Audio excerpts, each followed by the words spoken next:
Ramazan ayı чейин Шабан айда кантип даярданышыбыз керек? Рамазанга кандай даярдык менен барышыбыз керек? Ушул жөнүндө сабак өтөбүз.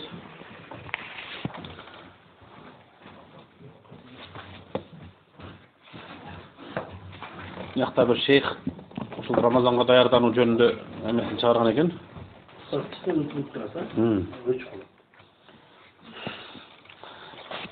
Ушул Рамазан өтө кайталангыс чоң улуу Аллах Тааланын бизге берген чоң жакшылыгы, белеги да. Бул белег үчүн Аллах Таалага көптөгөн шүгүрлөрдү кылсак дагы аздык кылат. Пайгамбарыбыз саллаллаху алейхи ва саллям пайгамбарлардан эң акыркысы анын үммөтүнүн дагы өмүрү башка үммөттөргө салыштырмалуу кыска. Билесиңер, мурдагы коомдордо адамдар көп жашаган. Тafsirinde келет Лайлатул Кадр, Кадр сүрөсүнүн tafsirinde мурда болгон, мурда жашаган үммөттөрдөн бирөө Аллах жолунда 1000 жыл күрөшкөн дейт да. Согушка чыккан. 1000 ай. Ошондо Пайгамбар саллаллаху алейхи ва саллям өзүнүн үммөтүгө берилген эмени карап, ушул аларда көп жаш берилиптир, көп жашта көп сооптуу жакшы амалдарды кылыптыр деп ичиден бир үммөтүнүн өмүрүнүн аздыгына кейигенде Аллах Таала ушул сүрөнү түшүргөн дейт да. Бир Рамазанда ичинде Лайлатул Кадр деген кече бар. Ушул кечеде кылынган ибадат 1000 айлык эмеге тетеді. 83 жыл болот экен, мындай жылы менен тетегенде 83 жыл бир канча ай. Бир түндө чын ихлас менен кылынган ибадат ошончого барабар да. Анан негизи эле бул өтө Аллах Таала үчүн сүйүктүү болгон ай. Бул айдын өзгөчөлүгү, бул айда Куран түшкөн. Аллах Тааланын сөзү болгон Куран şu Ramazan ayında çıkan. Allah Teala Kur'an'da ayet: "Şehru Ramazan ellezî unzile fîhi'l Kur'an." Ramazan ayı bu Kur'an çıkan aydır. "İnna enzelnâhu fî leyletin mübârekeh." Biz anı Kur'an'da mübarek, berekeli keçede düşürgönbüz deydi. Berekeli keçe Kadr suresinde "İnna enzelnâhu fî leyletil Kadr." Anı biz Kadr keçesinde düşürgönbüz deydi. Kadr keçesi et şekkumensüz Orazonun içinde. Orazonun içinde dagın akırkı 10 күндүктө. 10 күндүктө 10 күн бою түнү менен уктабастан ибадат кылып Кадр кечесин издеген адам сөзсүз иншалла табат. Пайгамбар саллаллаху алейхи ва саллям акыркы 10 күндүктөн издегиле, акыркы 10 күндүктүн так күндөрүнөн издегиле деп ушуга жолдогон. Анан башка дагы Рамазандын өтө көп фазилеттери бар. Ушундой сооптуу мындайча айтканда сооптун сезону болгон айга башкача бир дем менен, башкача ихлас менен даярданышыбыз керек да. Элестеткиле, мисалы соодагерлер, бизнесмендер сезон келерден алдын кандай даярданат? Туурабы? Базарда 1 сентябрда окуу жылы башталат го. Бар тең мектеп формалары сатып алат балдарына, туурабы? Ошо базарда форма саткан же кийим саткандар дагы ошол сезонго аябай даярданат да. Сезондо мынча иштептир, мынча иштеп алдым. Могул сезонный товарларды чыгарып жөн өткөрө бербейт да. Сезондо көп акча иштеп алганга жан талпас тырышат. Бул дүйнөгө бул Рамазан айы мусулмандар өтө көп сооп чогултуп ала турган, күнөөлөрүнөн жуулуп, тазаланып ала турган сооптун, ибадаттын сезону деп айтсак болот да. Ошого бул айга катуу өчүп кетти ошо. Даярдык барыш керек. Бул жактан азыр 10 эмесин айтып бериптир. Кандай нерселерди кылып даярданышыбыз керек. Биринчи الدعاء بأن يبلغك الله شهر رمضان وأنت في صحة وعافية. Allah Teala'ga dua kılış gerek. Allah Taala esen aman Ramazanга жеткире көр деп. Себеби Рамазанга чейин жашайсың деген кепилдик жок. Allah Taala Ramazanга esen aman eni картуу суу жеткирген. Ошол Рамазанда орду тутайык, Рамазанда түндөрү турайык, Рамазанда зикир кылайык, ибадат кылайык деп. Себеби Әмәле келіп тұр, хадисте келген екен. Пайғамбар саллаллаху алейхи ва саллям, Аллахум барик лана фи Рajab. Аллахым бізге Рajab айында береке бер. Ва Шаъбан айында береке бер. Баллигна Рамазан, бізді Рамазан айына жеткіре көр деп. Ахмад Табаранилер риwayat кылган хадис. Салаф салихиндар дагы ушинтип дуа кылышкан дейт. Андан кийин Рамазанга жеткенден кийин Рамазан тутуп, Аллахым Рамазанды бизден өзүң кабыл кылгын деп дуа кылышкан. Качан Рамазандын айы көрүнгөн убакта ушинтип негизи эле жалпы эле бул сүннет нерсе. Ай көрүнгөндө эмне кылабыз? Дуа кылабыз. Билебизби ай көрүнгөндө айтчу дуаны?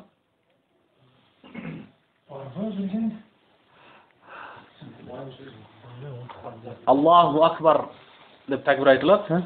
Аллахумма ахиллаху алейна бил амни вал иман вас-саламати вал ислам ват-тавфиq lima tuhibbu wa tarda Rabbi wa rabbuka Allah. Ай көргөнгөндө айтыла турган дуа. Ай бизде көбүнчө биринчи күнүдө эме болбойт, көрүнбөйт. Бул мына Рамазанды айга карап туткула, айга карап ачкыла деген маселеге дагы бир аз тийиштүү болуп кетет. Бизде биринчи күнү көрүнбөйт экен, кээде экинчи күнү, көпчүлүк учурда үчүнчү күнү көрүнөт. Кыргызстанда. Географиялык абалыбыз ошондой. Бул тоодун төбашудун башына чыксаң деле көрүнбөйт. Ал биз аяка чыгып көрдүк, бияка чыгып көрдүк дегендер биринчи күнү көрүнбөйт бизде. Мен муну ушул келгенден кийин ага чейин деле ошол эмелерден бир топ сүрүштүрүп көрдүм. Ушундай эме экен да, жыйынтык. Бизде көрүнбөйт экен. Биринчи күнү. Көп аксакалдардан ушундай эмедеги илимдүү тажрыйбасы бар кишилерден сураштырып көрсөм, ушундай экен да. Демек, дуа кылабыз биринчиси. Экинчиси ай көрүнгөндө дуасын айтабыз. Аллаху акбар деп туруп, Аллах ушуну бизге амандыктын, ыймандын, саламатчылыктын, исламдын айы кылгын. Өзүң жакшы көргөн, ыраазы болгон нерсеге ушул айда бизге ийгилик бер деп туруп, айга карап, Rabbi ва Rabbukallah. Менин жана сенин Раббиң Аллах деп айтып коюшубуз керек. Көргөндөр айга сыйынып атат деп ойлобосун үчүн. Бул сахих хадис, Термизи, Дарими, Ибн Хиббандарда келген. Андан кийин Аллах Таалага мактоо айтышыбыз керек, шүгүр кылышыбыз керек Рамазанга жеткиргендиги үчүн. I'lam annahu yustahabbu liman tajaddada lahu ni'matun zahira. Имам Навауи айтат Азкар китебинде. Билгини сага кандай бир немат, ачык көрүнүү немат келген болсо, же болбосо сенден бир жамандык кете турган болсо, Аллахка шүгүр кылып сажда кылышың керек. Аллах Таалага мактоолорду айтышың керек. Бул чоң нематтардан бирөөбүз, сага таат, ибадат кылганга Аллах Таала тавфик берсе, мына ушул Аллахтын чоң нематы. Түнүктүү?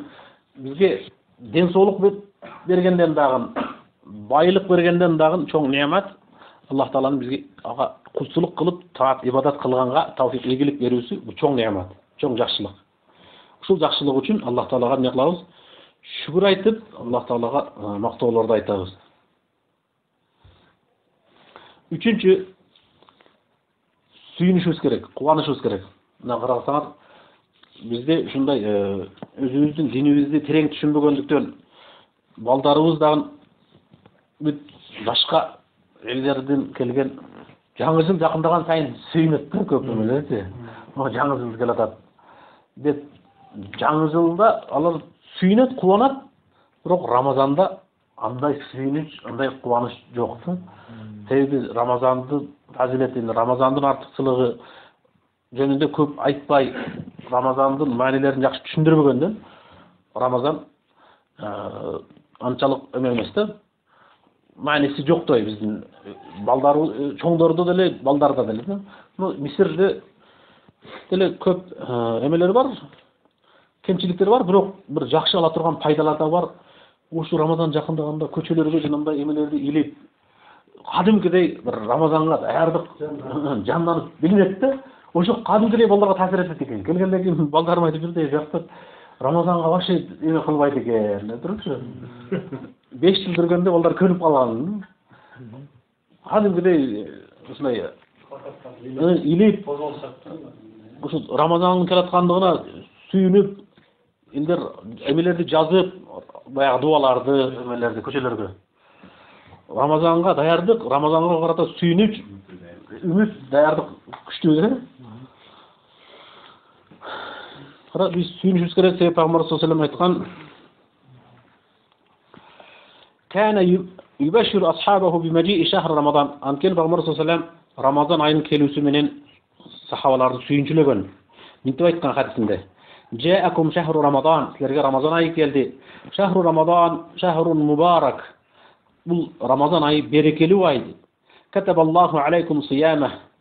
Аллах Таала Аллахын Рамазандын орозосуну тутууну силерге парыз кылды. Туфтаху абвабул джинан. Ал айда жаннат эшиктери ачылат. Ва туглaqu фихи абвабул жахим. Тозок эшиктери жабылат деген. Демек, үчүнчүсү Рамазандын келаткандыгына биз сүйүнүшүбүз керек. وقد كان سلفنا الصالح من صحابة رسول الله صلى الله عليه وسلم والتابعين لهم بإحسان يهتمون بشهر رمضان ويفرحون بقدومه. Сахабалар, табииндер Рамазан келатканда катуу сүйүнүштү дейт. Кара, ушул бир сооптун, жакшылыктын, рахматтын ай болгон айдан дагы сүйүнүштүү кандай нерсе бар? Бул иншалла мындан кийинки сабактарыбызда Рамазандын фазилети жөнүндө өтөбүз. Бул айда күн сайын Аллах Таала бир канча моюндарды тозоктон азат кылып турат да.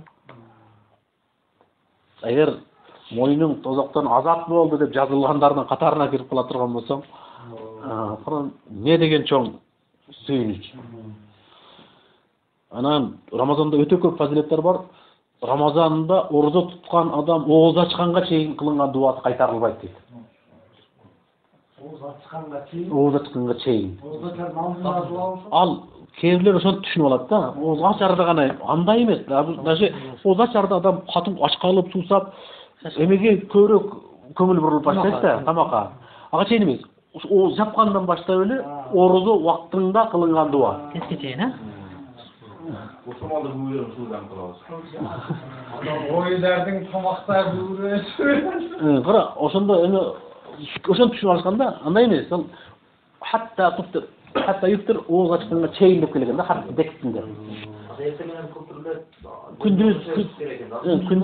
Анан өзүнүн мындай ачарда эмес, ичип туруп анан айтылат. ذهب الظمأ وابتلت العروق وثبت الأجر إن شاء الله деген дуасы бар. Ушул дуа айтылат да. Төртүнчү العزم والتخطيط المسبق للاستفادة من رمضان. Кара, пландар түзүлүш керек. Мисалы, башка бардык нерседе кара, азыр эле айттык го, сезондо кантип акча иштейт, бүт планын түзөт да. А бирок Рамазанда кантип эме кылыштын планы түзүлбөйт да. Кантип өткөзөбүз Рамазанда? Кантип кандай иштерди кылабыз? Алдын ала эмеси түзүлбөйт. Бул алдын ала түзүлүш керек. Планчы. Al-kathirun min dünya işlerini öttü, жақсылап түзөт, бирок ушундай эмеде Рамазанда башаламан ойдон кала берет да көп жерлерде. وهذا ناتج ونسيان وتناسي المسلم فرصا كثيرة. Кара, бул деген өтө чоң бир шансты кетирип аткан болот да. حتى تثبت على هذا الأمر ومن أمثلة هذا التخطيط للآخرة التخطيط للاستغلال من رمضان في الطاعات والعبادات. Ушул Рамазан айында ибадат менен, таат менен өткөрүп калыш үчүн, мисалы, кеч мындайда ооз ачабыз, мынчага чейин тарабы окулат, мынча вакыт сабак кылабыз, мынча вакыт деп бүт эмелери бардыгы эмне болуш керек? 24 сааттуу план коюлуш керек да. Анан дагы бир ушул жерден план дегенге текелүү нерсени дагы айтып кетсек болот. Көп мусулман эле адамдар, мусулман капырлар жөнүндө сөз кылган жокпуз, орустар же башка дин өкүлдөрү жөнүндө эмес. Мусулман адамдар көчөдө Рамазан айда ооз ачык жүрөт. Элестет. Бул Рамазандын фазилетини, Рамазандын кандай маанилүүлүгүнү билбегендиктен да, кабар жетпегенде. Даже ал эмес, бир аз түшүнүгү барлар деле Ne arası sıpadыңız? Күн ысык, iş güç, katı işte katı болот. Ondan ошондой katı işte чыдабайт экенсиң.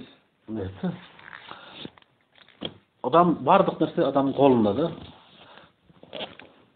Ушул Alhamdulillah мындай мактаныш ретинде эмес, сабак болсун үчүн бизде иштеп жүргөн эмелер дагы бар, акелерибиз. Ушул Рамазан айында иштерини же токтотот, биротоло. Токтотсо мындай жарым күндүк эме өтөт да. Сен эртеден кечке чейин иштей албайсың. Азыр айрыкча мына бул вакыттарда катуу ысык вакытта келип атат, чарчап каласың. 11 ай иште калашынча. Бирок 1 ай эсал, ушундай барбы башка жерлерде деле 1 айлык отпуска алат түшүнөм. Ошого каратып туруп түзүш керек да. Эм такыр болбой, күнүм өтпөй токтоп кала турган болсо, анда жок дегенде эрте менен жана кичине салкыныраак убакта бир аз иштеп, анан башка убакта ушу орозого тоскоол болбой тургандай кылып, иштериңди, дүйнөлүк иштериңди дагы ошого карап туруп план кылышың керек да. Рамазанда орозо тутканга, Рамазанда ибадат кылганга тоскоол болбой турган. Түшүнүктүбү?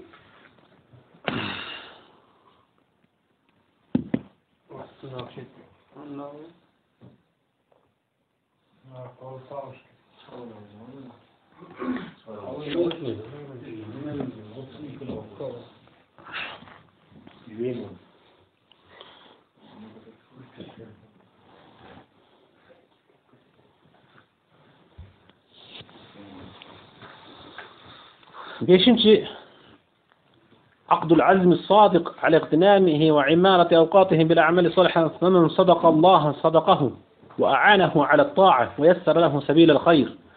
Felaw sadaqullaha lekana hayran lahum. Uşul gönle söz menenle aytıp kala bermesden şin жүрөктөн бекем ниет кылыш керек. Аллах Таала менен болгон мамиледе чынчыл болуш керек. Ошондой болсо Аллах Таала дагы аларга чындап насип кылат да. Мындай аят бар экен, Мухаммад сүрөсү 21-аят. Эгер алар Аллах Таала менен болгон мамиледе чынчыл болгондо өздөрүнө жакшы болмок деп. Чындап Аллах Тааладан жалбарып туруп сурасаң, чындап эле шу Рамазанды ибадат менен өткөрүүнү ниет кылсаң бекем, Аллах Таала ошого сага ийгилик берет, тавфик берет. А эгер сен өзүңдүн жүрөгүң түпкүрүгүндө андай ниетиң бекем болбой турган болсо, ар кандай нерселер сени ибадаттан, сооптон, жакшылыктан алек кылып кое берет.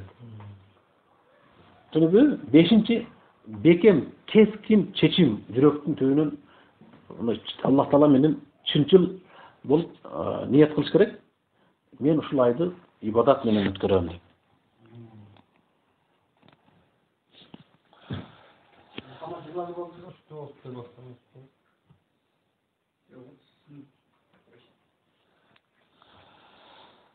السادسة العلم والفقه بأحكام رمضان. Рамазандын орозосуна байланыштуу өкүмдөрдү мусулман адам билиш керек. Мисалы, такыр соода кылбаган адамга сооданын өкүмдөрүн билиш фарз эмес. Күнөөкөр болбойт аны үйрөнбөгөн адам. Бирок соода кылып, акча табып, соода кылып, иш кылып жүргөн адам сооданын өкүмдөрүн билиш ага фарз айын. Билиш керек. Ажылыкка барганга мүмкүнчүлүгү жок. Ажылыкка барууну ниет кылбаган адамдар үчүн ажылыктын өкүмдөрүн үйрөнүп чыгуу фарз эмес. Бирок ким мына былтыр Аллахтан жайдаракка барып келди, Аллах кабыл кылсын. Ушинтип бара турган болуп калса, ажылыктын өкүмдөрүн үйрөнүп чыгыш эмне болот? Фарз болот. Düşecek inşallah. Быйыл жазылганбы? Da kalsa saat bakkan var. Машалла, жакшы. Эме кылсаң, эгер айтсаң, ушу Рамазанга тиешелүү нерселерди бир катар жөнөгөндө эме кылабыз иншалла. Машалла, Аллах кабыл кылсын. Жакшы эме экен. Башкалар дагы мүмкүнчүлүгү барлар уже кичине эме болуп калды окшойт. Алдын ала ниет кылыш керек болчу. Быйыл эме кыла албай калды окшойт, эмки жылга катуу ниет кыл иншалла.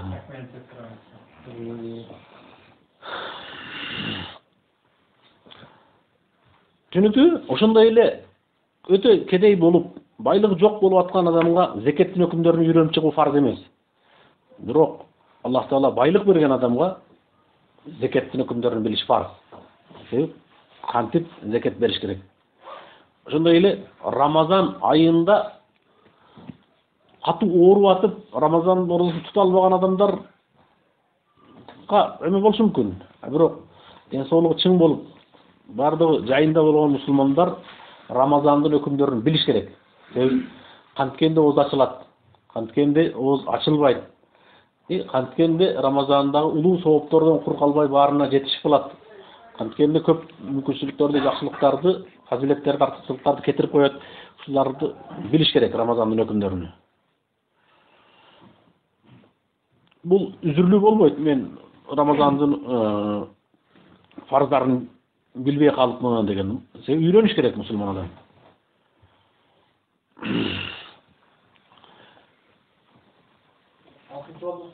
Ооба. 6-чы Рамазандын өкүмдөрүн билип үйрөнүп чыгуу.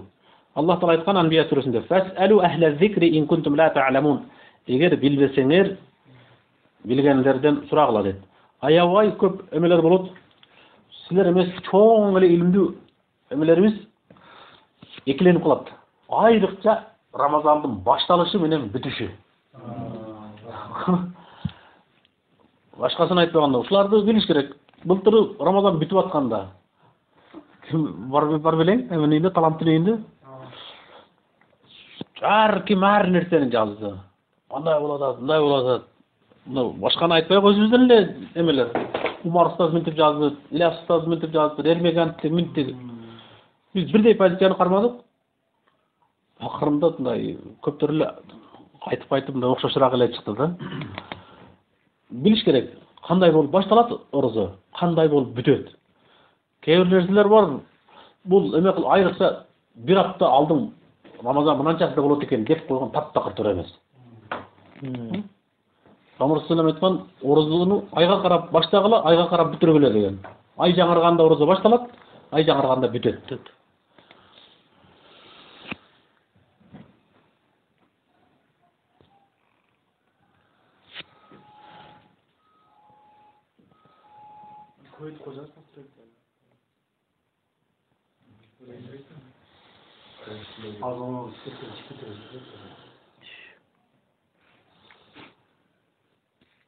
Кара, эми негизи ушул Рамазанда биз чын Аллах Тааладан жалбарып сурашыбыз керек. Ушуну бир менин жашоомдогу жаңы барак кылган. Ушул жерден мен кайра бир жаңы бет ачайын, жаңыдан башталсын деп туруп. Бүт бардык күнөөлөрдү таштап, чындап тоба кылып, ушул Рамазан айында бир соопко, ибадатка киришип, ошол бойдон уланып кетсин менин жашоом деп. Бардык күнөөлөрдөн эмне кылыш керек? Тоба кылыш керек. Кичкене күнөөлөр сооптуу жакшы амалдар менен жуулуп турат. Чоң күнөөлөр тоба кылуу менен. Тобанын шарттарын билебизби? Канча шарты бар тобанын? 3, анан 4-үчүсү ден тиешелүү жерлер. Айтыңызчы жайдаракасыз. 4, 3 дедиңиз. Үчөөнү айтыңызчы. Üçüncü birisi aytayınız. Үчөөнү биринчи айтың. Birinci anın günü ögeni bilir. İkinci günü ögeni öte katı ökündür. Üçüncü, ikinci kayıt başka beter niyet kulu. Kayıta var.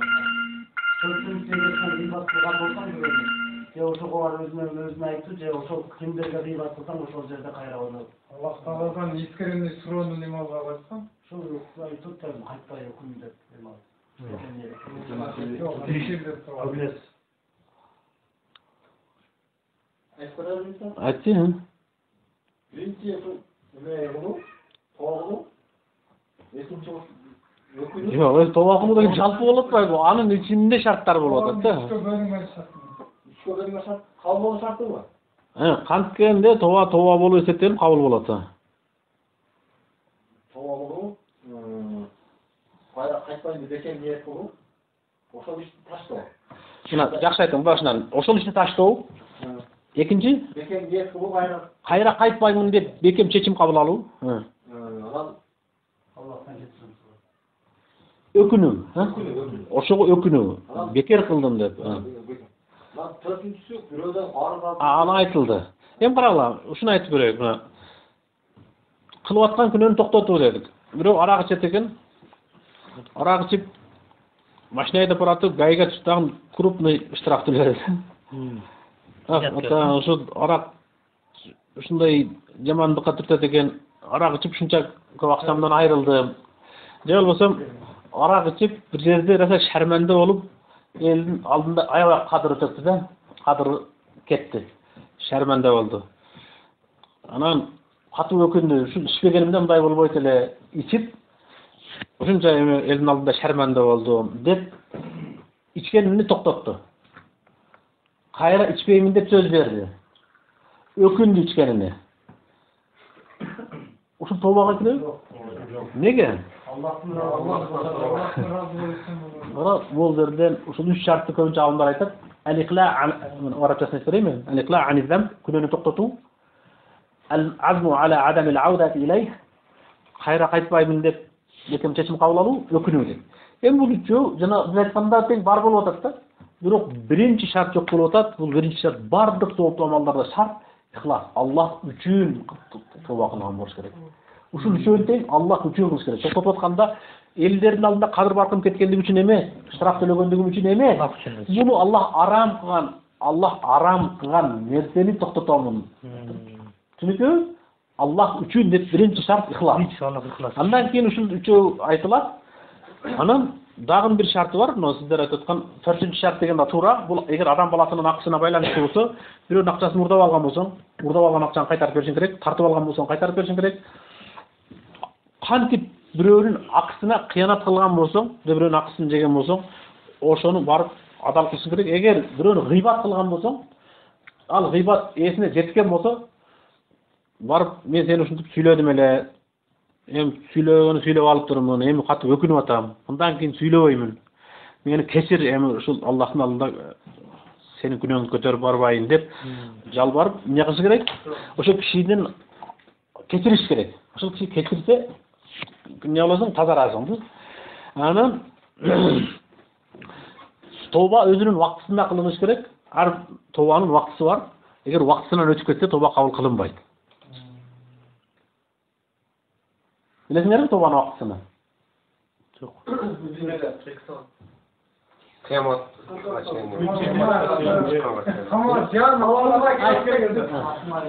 Кетиден чыккандагы анан Машалла. Жакшы. Каяктан билгенсиң, Карп муну?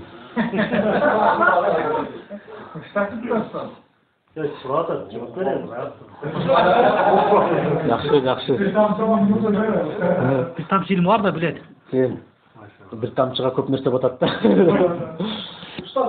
Бул эки вакыт деп айтылат. Жалпы бардык адамзатка тиешелүү болгон вакыт күндүн батыштан чыгуусу менен бардык адамдарга берилген вакыт бүтөт. Ошол вакытта тообанын эшиги жабылат, тооба кабыл кылынбайт. Экинчи ар бир адамга берилген вакыт бул жан алкымга келгенде ошол вакытта тооба кылса тооба кабыл кылынбайт. Фирауга даяр болот да. Фираун чөгүп баратып тооба кылган. Юнус сүрөсүндө бар. Бану Исраил ыйман келтирген Кудайга ыйман келтирдим деген. Ошондо Аллах Таала айткан: "Ал-ан" деген. Эмеби деген. Кад асайта кабл, мурун күнөө кылып ачык каршы чыгып жүрчү элең. Ал вакытта Аллах Тааланын тообасын кабыл кылган эмес. Түшүнүкпү? Эми биз Рамазан сооптун, жакшылыктын айы деп атабыз. Ошол айга бир күнөөлөрдөн арылып, күнөөлөрдөн тазарып, бир жаңы жол ачып, ошол жол менен кетейик. Эски жаман жоруктарды, жаман күнөөлөрдү баарын таштайык, дагы бир жаңы бет ачайык деп атабызбы? Мурда кылып жүргөн майда күнөөлөр кечирилип кетет экен. Пайгамбар саллаллаху алейхи айткан хадисинде 5 вакыт намаз арасындагы күнөөлөрдү жууп турат деген. Силердин үйүңөрдүн алдынан бир дарыя агып атса, ошодон 5 маал жуунуп турсаңар денеңерде кир калабы деген. Жок дегенде намаздын мисалы ушуга окшойт деген да. Бир күндө 5 вакыт намаз окуган адам күнөөлөр жуулуп турат. Бул майда күнөөлөр. Башка хадисте айтылган жумага чейин, рамазанга чейин, умрага чейин ки күнөөлөрдү жууйт деген. Алымдар майда күнөөлөр деп айткан. Чоң күнөөлөр Keçirilişlik üçün, juguluşluk üçün tövbe şart. Tövbany aytyp ötdük. Demek kiçine günöөлөрдү da taştap, çoң günöөлөрдү tövbe kılıp Allah'a jalbarsak, çoң günöөлөрübüz da öçe turgan bolsa ne bolot? At-taibu minez-zem kemen la zembeleh. Şındap günöödөн tövbe kılgan adam, günөөsü jok adam siyaktуу bolot dedi. Barbuk günöөлөрübüzdөн tövbe kılsak, günөөsü jok боло турган болсо, günөөсü жок болуп туруп, жанагындай сооптуу иштерди кыла турган болсок, өтө чоң ийгилик.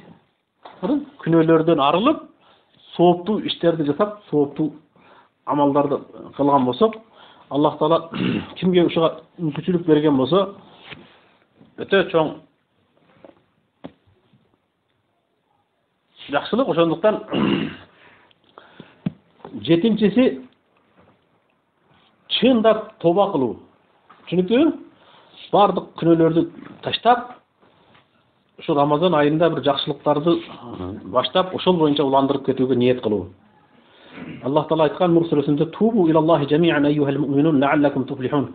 Баарыңар чогуу Аллахка тоба кылгыла, ey мумундар, ийгиликке жетсеңер ажап эмес дейт. Жетинчиси тоба кылуу. Сегизинчиси التهيئة النفسية والروحية من خلال القراءة والاطلاع على الكتب والرسائل. Эми адам мындай духовный даярдык көрүш керек. Кантип даярданабыз дегенде, китептерди окуп, ошо Рамазандын фазилети, артыкчылыгы жөнүндө жазылган китептерди, же жанагындай сабактарды угуп, Рамазандын фазилети жөнүндө айтылган сабактарды уксак, биз бир даярдык болот да, моральный.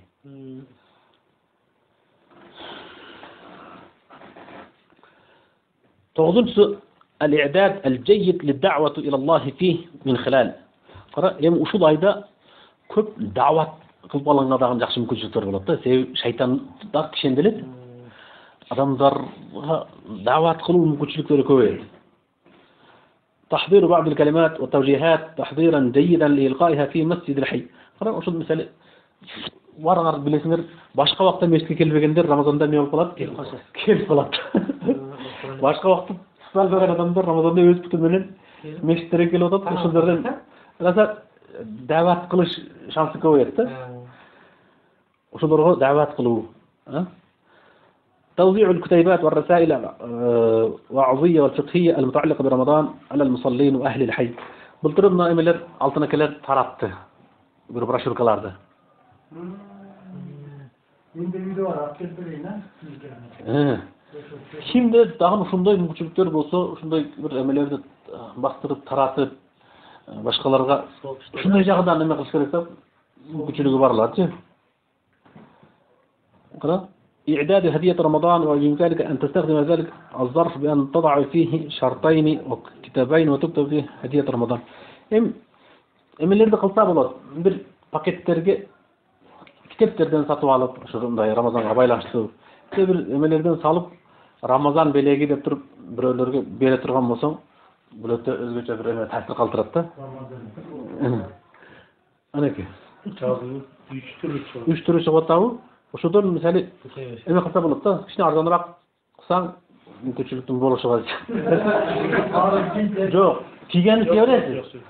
Мындай сатып алып, жакындарга эмелерге Рамазандын белеги деп койсоң, ал Рамазанды даңазалап туруп кийип алган болсо, кийген адамга дагы алган негизи эле өзү белег алган бул адамга катуу таасир эте турган нерсе. Пайгамбар саллаллаху алейхи вассалам тахаду тахаббу, бири-бириңерге белек бергиле, ортоңордо мухаббат пайда болот деген. Айрыкча Рамазанда бул өзгөчө зарыл нерсе да. Рамазандан чыгарайын. Эки сом култарып, паракан. Канча аламсың? Жок, чындап элесең, мындай баштай берсең, иншалла эме болот да. Уже алдыңкы барасак, иншалла 93 Чын, муну өзүңөргө эле эмес, ошо жакын айрыкча динге тартыш үчүн эме кылыш керек да. Кичине алып туруп, бир жакын туугандарыңарга, досторуңарга, бирөөлөргө алып туруп кийгизип койсоңор мына Рамазандын белеги деп турупчу. Бул Рамазанда булар беришен болот турбайбы? Пайгамбар саллаллаху алейхи вассалам хадиси бар. Өзү беришен жомарт киши болгон да. Үйүнө сурап келген кишинин эч качан жок деген эмес. Мындай көп кээде карап туруп көп эле нерсени берип салган да. bir koroo koydu, mesela ekmeğin ortasında jayılıp жүрген. Бирөө келип туруп аябай сүйүлүп туруп sonra ушул так аябай жагып атабы деген. Жагып атат деп ал да келди. Өтө беречи болот. Орозодо соккон шамалдан да берешем болот эле деп туруп, соккон шамал деген бардык жерге тиет да, алчы. Ошондон да берешем болот эле деп турупчу. Мына Рамазанда бул берешем болуп кичине эме кылып койсо, онун пайдасы өтө кенен да.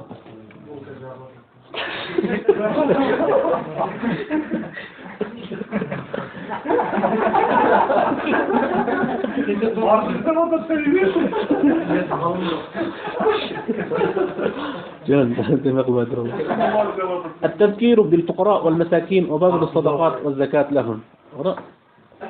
Анан бири-бирибизге эмелерди эскертип, өтө кедей, мискин жашагандарды эскерип, нерде мындай бир туугандарыбыз бар, жардамга муктаж деп, колдон келишинче зекет орозо питирлерибизди ошондойлорго таркатуу. 10-нча?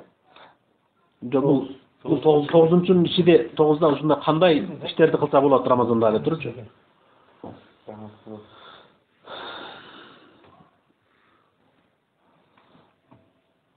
Мынакей 10-нчусу Рамазанды кантип баштайбыз деп. Рамазанды кантип баштайбыз дегенде, биринчиси тооба кылып, күнөөлөрдөн тооба кылып, Пайгамбар саллаллаху алейхи вассаламдын сүннөттөрүнү ээрчип, Аллах Таалага чындап тооба кылып, Пайгамбар саллаллаху алейхи вассалам алып келген сүннөттөрдү бекем кармап, ата-энелерибиз менен боло турган болсо, анан тууган уруктар менен, бала чакабыз, аялдар менен Аллах Таала буйрганда, мисалы ар бириге өзүнчө эме бар. Биррул валидейн, ата-энеге жакшылык кылуу деген чоң нерсе бар динибизде. Туурабы? Аллах Тааланын акысынан кийинки нерсе. Алардын арасында өзгөчө энебиздин акысы бизге жогору. Башка убакта зиярат кылбаган болсок, Рамазан айында барып энебизди зиярат кылып, көңүлүн алып, сүйүндүрүп, ата-энебиздин ахвалынан кабар алып, анан башка туугандар менен да тууганчылык мамилени улаш өтө сооптуу иш. Рамазанда өзгөчө зарыл да. Анан аялдар менен Аллах Таала айткан: "Ва аширухунна бил ма'руф." Жакшы жашагыла деп. Ана жакшы жашашты ушу Рамазанда күчөтүш керек да. Андан ары бир жыл жакшы эме алып алган болсок, заряд. Бир жылга жете тургандай кылып турупчу. Рамазанда урушпай, Рамазанда бир ынтымакташып, ортодогу үлфат, достукту күчөтсөк, иншалла көнүп калсак бир ай бою 11 айга жетиши мүмкүн да, ошону күчөйт.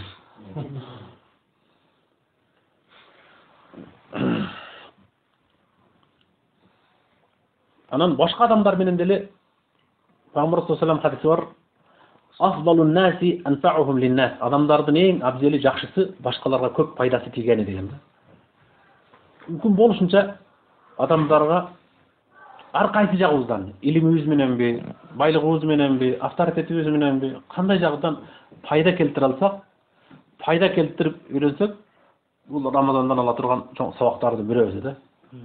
Анан биз Рамазандын адеттерин өтөбүз. Рамазанда мисалы биз таквачылыкты үйрөнөбүз.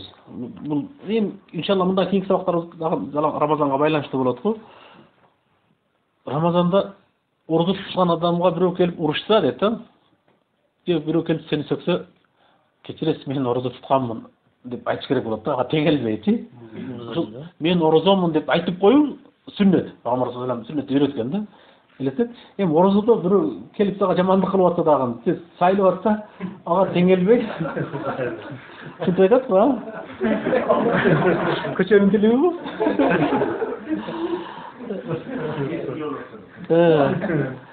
Ага теңелбей эмне кылып коет экенбиз?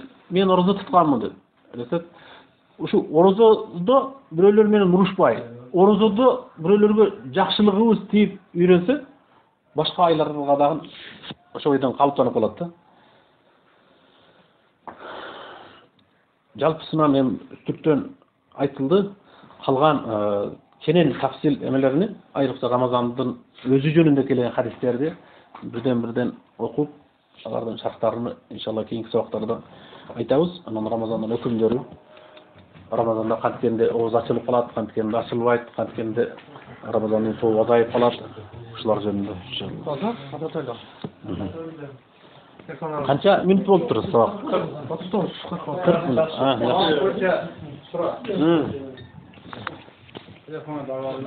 Telefonda da algınlar daha kaldı.